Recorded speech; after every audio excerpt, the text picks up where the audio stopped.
Rajpipla welfare committee દ્વારા મુસ્લિમ સમાજનો સમૂહ લગ્ન યોજાયો। હાજી સલીમભાઈ બોસ દ્વારા આયોજન કરવામાં આવ્યું હતું। રાજપીપળા નર્મદામાં મુસ્લિમ સમાજનો સમૂહ લગ્ન યોજવામાં આવ્યું। એમાં 12 દુલ્હા દુલ્હનના નિકાહ પડાવવામાં આવ્યા। સેવાભાવી એવા યુવા પ્રમુખ હાજી સલીમભાઈ બોસની આગેવાનીમાં આ સમારંભ યોજાયો હતો।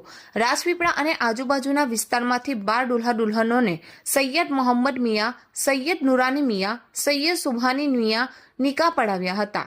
રાજકીય અને સામાજિક આગેવાનોએ હાજરી આપી હતી। વેલફેર કમિટી દ્વારા યુગલને તિજોરી, કબાટ, પલંગ સહિત 40 ગિફ્ટ આપવામાં આવી।